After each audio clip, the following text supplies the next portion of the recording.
أعوذ بالله من الشيطان الرجيم. بسم الله الرحمن الرحيم. كذبت ثمود المرسلين إذ قال لهم أخوهم صالح ألا تتقون إني لكم رسول أمين فاتقوا الله وأطيعون وما أسألكم عليه من أجر إن أجري إلا على رب العالمين. الله العظيم. അശ്ശുഅറാ 140 മുതൽ 45 വരെ. കദ്ദബത്ത് സമൂദ് കളവാക്കി അൽ മുർസലീൻ റസൂലുമാരെ, ദൈവദൂതന്മാരെ. ഇത് ഖാലലഹും അവരോട് പറഞ്ഞ സന്ദർഭം ഓർത്തു നോക്കുക. അഹൂഹും അവരുടെ സഹോദരൻ സാലിഹ്. അലാ തത്തഖൂൻ നിങ്ങൾ സൂക്ഷിക്കുന്നില്ലയോ? ഇന്നി ലക്കും റസൂലുൻ അമീൻ ഇന്നി നിശ്ചയമായി ഞാൻ ലക്കും നിങ്ങൾക്ക് റസൂലുൻ അമീൻ വിശ്വസ്തനായ റസൂൽ ആകുന്നു.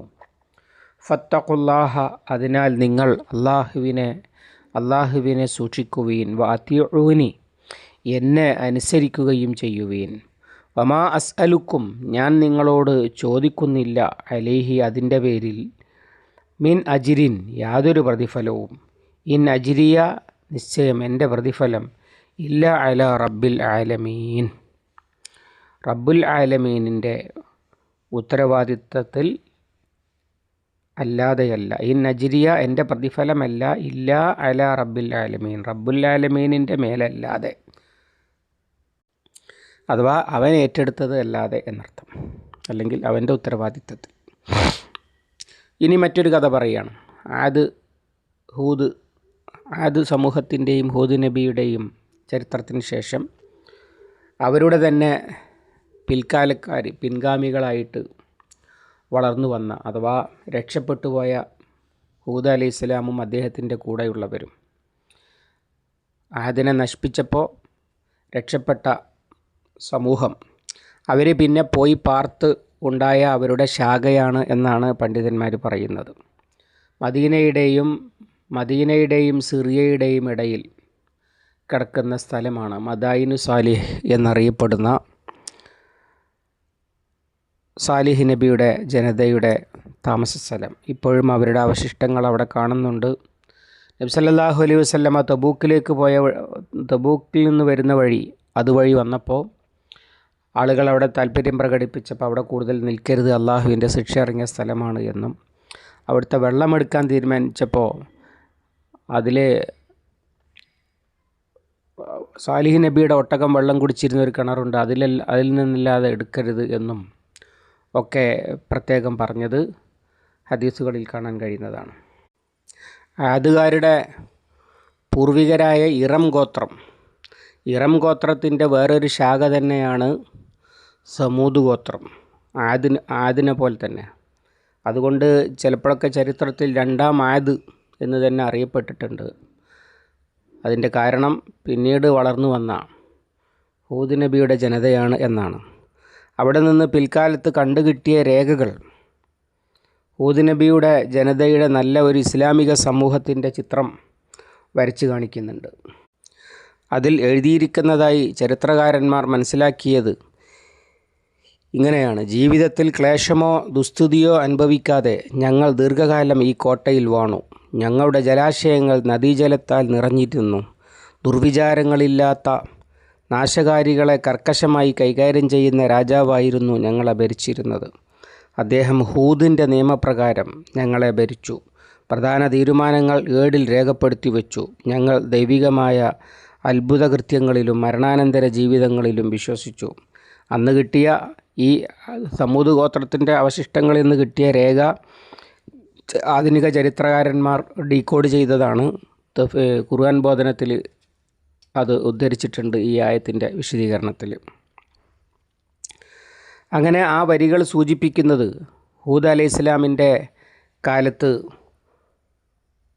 വളരെ നല്ല അതിനെ നശിപ്പിക്കപ്പെട്ട ശേഷം ജീവിച്ച ഹൂദ് നബിയുടെ നേതൃത്വത്തിലുള്ള ഇസ്ലാമിക സമൂഹം വളരെ നല്ല ഒരു സമൂഹമായിരുന്നു എന്ന് മനസ്സിലാക്കാൻ കഴിയും. പിൽക്കാലത്ത് എന്തുണ്ടായെന്ന് വെച്ചാൽ, പല ജനതകൾക്കും സംഭവിച്ചതുപോലെ പിൽക്കാലക്കാർ അവരുടെ മൂല്യങ്ങളിൽ നിന്നും പിന്നീട് വിശ്വാസങ്ങളിൽ നിന്നും ഒക്കെ അകന്നു പോകുകയും തെറ്റായ സങ്കല്പങ്ങളിലും വിശ്വാസങ്ങളിലും തങ്ങൾക്ക് തോന്നിയതുപോലെ ജീവിക്കുവാനുള്ള കപട ആത്മീയതകൾ കെട്ടിപ്പടുക്കുകയും എന്നിട്ട് അതിൻ്റെ അടിസ്ഥാനത്തിൽ കുറേ ആളുകൾ മേലാളന്മാരാകുകയും പാവങ്ങളായ ആളുകളെ ദ്രോഹിക്കുകയും അനീതിയും അക്രമവും പ്രവർത്തിക്കുകയുമൊക്കെ ചെയ്ത് അങ്ങനെ വലിയ തെറ്റിലേക്ക് അല്ലെങ്കിൽ വലിയ അനീതിയിലേക്കും അക്രമത്തിലേക്കും പോയി ജീവിക്കാൻ വയ്യാതെയാകുമ്പോഴാണ്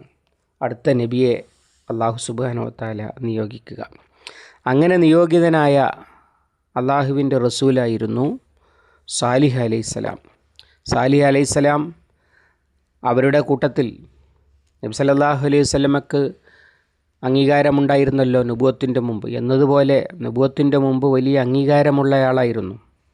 അത് അവർ തന്നെ പറഞ്ഞത് സൂറത്ത് ഹൂദിലുണ്ട്, യാ സാലിഹ് ഖദ് കുന്ത ഫീന മർജുവൻ ഖബ്ല ഹാദ, നീ ഞങ്ങളുടെ വലിയ പ്രതീക്ഷയായിരുന്നു ഇതിൻ്റെ മുമ്പ് എന്നാണ്. ഇബ്രാഹിം അലൈഹിസ്സലാം പ്രതീക്ഷയായിരുന്നു, അതുപോലെ മുഹമ്മദ് സല്ലല്ലാഹു അലൈഹി വസല്ലമ വലിയ പ്രതീക്ഷയായിരുന്നു എന്നതുപോലെ സാലിഹ് നബിയും ആ നാട്ടിലെ ഉയർന്ന കുടുംബത്തിലെ ഉയർന്ന തറവാട്ടിലെ ഉയർന്ന വീട്ടിലെ വലിയ സത്യസന്ധനും വിശ്വസ്തനും കരുത്തനും ഒക്കെയായ ഒരു നല്ല വ്യക്തിത്വമായിരുന്നു. ഇവൻ ആരൊക്കെ ആകും ഭാവിയിൽ എന്നൊക്കെ അവർക്ക് തോന്നിയിരുന്ന വ്യക്തിത്വമാണ് സാലിഹ് അലൈഹിസ്സലാം.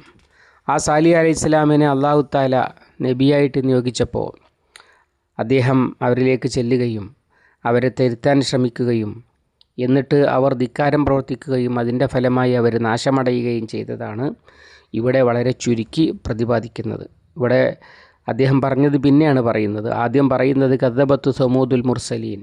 കാരണം നിഷേധികൾക്ക് എന്താണ് സംഭവിക്കുക എന്ന് മക്കയിലെ സല്ലല്ലാഹു അലൈഹി വസല്ലമയുടെ എതിരാളികൾക്ക് മനസ്സിലാകാൻ വേണ്ടി ഊന്നിപ്പറയുകയാണ്. അതുകൊണ്ട് എല്ലായിടത്തും ഫോക്കസ് ആദ്യം പറയുന്നത് സമൂദ് മക്കാ മുശ്രിക്കുകളെ പോലെ തന്നെ മുർസലീങ്ങളെ നിഷേധിച്ചു എന്നാണ്. മുർസലീൻ എന്ന് ബഹുവചനം പറഞ്ഞത് നേരത്തെ നമ്മൾ സൂചിപ്പിച്ചിരുന്നു. ഒരു റസൂലിനെ നിയോഗിക്കുന്നത് എല്ലാ റസൂലുമാരെയും ഒരു റസൂലിനെ നിഷേധിക്കുന്നത് എല്ലാ റസൂലുമാരെയും നിഷേധിക്കലാണ്. കാരണം എല്ലാവരും പറഞ്ഞത് ഒരു വർത്തമാനം തന്നെയാണ്.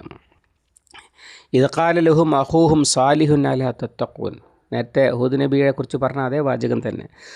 അവരുടെ സഹോദരൻ സാലിഹ് നബി സല്ലല്ലാഹു അലൈഹി വസല്ലമ ഖുറൈശികളിൽപ്പെട്ടവനായതുപോലെ അവരുടെ കൂട്ടത്തിൽ തന്നെ പെട്ടവനായ സാലിഹ് അവരോട് ചോദിച്ചു, അലാ തത്തഖൂൻ, നിങ്ങൾ പടച്ചവനെ സൂക്ഷിക്കുന്നില്ലേ? അഥവാ ഈ പോക്ക് പോയാൽ നിങ്ങളുടെ കാര്യം അപകടത്തിലാണ്.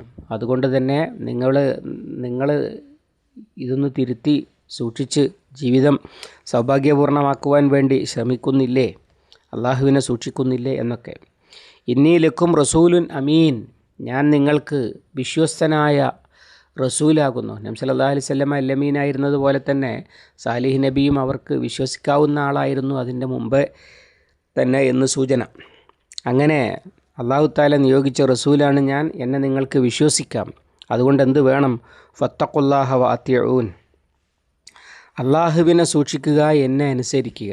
അഥവാ അള്ളാഹുവിൻ്റെ അടിമകൾ എന്നുള്ള നിലക്ക് അവൻ്റെ വിധികളും വിലക്കുകളും സൂക്ഷിച്ച് അവൻ്റെ പ്രതിഫലം ആഗ്രഹിച്ച് അവൻ്റെ ശിക്ഷയെ ഭയന്ന് ജീവിക്കുക. അതിന് ഞാൻ നേതൃത്വം കൊടുക്കും.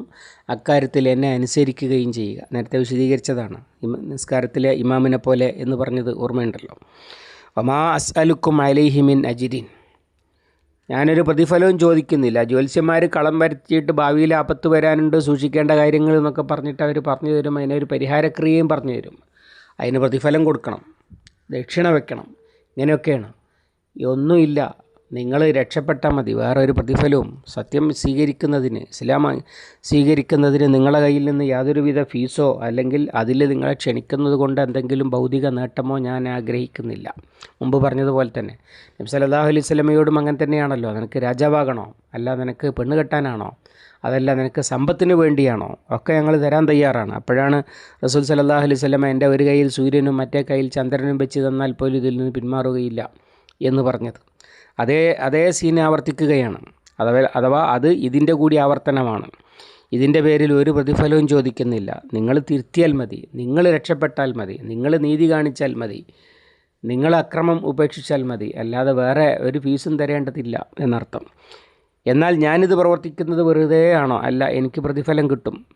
ഇൻ അജിരിയ ഇല്ല അല റബ്ബുൽ ആലമീൻ. റബ്ബുൽ ആലമീൻ ഓഫർ ചെയ്ത പ്രതിഫലം, അവൻ ബാധ്യതയായിട്ട് ഏറ്റെടുത്ത പ്രതിഫലമാണ് ഞാൻ പ്രതീക്ഷിക്കുന്നത്. നമ്മൾ മുഅ്മിനീങ്ങളുടെ അമലുകളെക്കുറിച്ച് പറഞ്ഞെടുത്ത് സൂറത്തു ദഹ്റിൽ അള്ളാഹു പറയുന്നുണ്ട്, വമാ അസ്അലുക്കും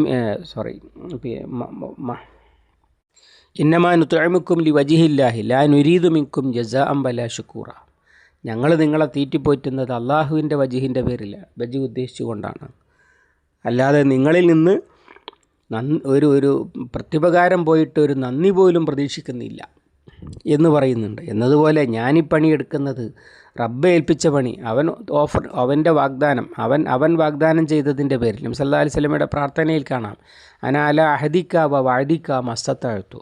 ഞാൻ നിന്നോട് ചെയ്ത കരാറിൻ്റെ പേരിലും നീ എനിക്ക് തന്ന ഓഫറിൻ്റെ പേരിലുമാണ് എന്നെക്കൊണ്ടാകുന്നിടത്തോളം എന്നതുപോലെ റബ്ബുൽ ആലമീൻ വാഗ്ദാനം ചെയ്ത പ്രതിഫലം മോഹിച്ചിട്ടാണ് ഞാനീക്കാര്യം ചെയ്യുന്നത്. അല്ലാതെ വെറുതെ ചെയ്യുകയല്ല. എനിക്കിതുകൊണ്ട് നേട്ടമുണ്ട്, നിങ്ങൾ അംഗീകരിച്ചാലും ഇല്ലെങ്കിലും എനിക്ക് പ്രതിഫലമുണ്ട്, അത് റബ്ബ് തരുന്നതാണ്, നിങ്ങളാരും തരേണ്ടതല്ല, നിങ്ങൾ അംഗീകരിക്കുക മാത്രമേ ചെയ്യേണ്ടതുള്ളൂ, അതിന് ഫീസില്ല എന്ന് അവരെ ബോധ്യപ്പെടുത്തുകയാണ്. കാരണം അവരുടെയൊക്കെ ആരോപണം അതാണ്, ഇതുകൊണ്ട് ഇവനെന്തോ കാര്യം കിട്ടുന്നുണ്ട്, ഇവനെന്തോ നേട്ടത്തിന് വേണ്ടിയാണ് ഇതിനെ ഇറങ്ങിത്തിരിച്ചിരിക്കുന്നത് എന്ന് നബി സല്ലല്ലാഹു അലൈഹി വസല്ലമയെക്കുറിച്ചും സാലിഹ് നബിയെക്കുറിച്ചും ഹൂദ് നബിയെക്കുറിച്ചും ഒക്കെ ഉണ്ടായിരുന്ന ആരോപണങ്ങളാണ്. അതിനുള്ള മറുപടിയായിട്ടാണ് അത് പറയുന്നത്. അള്ളാഹു അവൻ്റെ കലാം ശരിയായി മനസ്സിലാക്കുവാൻ നമുക്ക് തൗഫീഖ് നൽകുമാറാവട്ടെ. അല്ലാഹുമ്മ അല്ലിംനാ മാ യൻഫഉനാ വൻഫഅനാ ബിമാ അല്ലംതനാ റബ്ബനാ സിദ്നാ ഇൽമൻ വഫഹ്മൻ വദിഖ്ഖത്തൻ വനദറ. അല്ലാഹുമ്മ ഇജ്അലിൽ ഖുർആന റബീഅ ഖുലൂബിനാ വനൂറ സുദൂരിനാ വജലാഅ ഹുസ്നിനാ وذهاب همنا وغمنا. ربنا تقبل منا إنك أنت السميع العليم وتب علينا إنك أنت التواب الرحيم واغفر لنا يا غافر المذنبين. وصلى الله على محمد وعلى آله وصحبه وسلم. الحمد لله رب العالمين.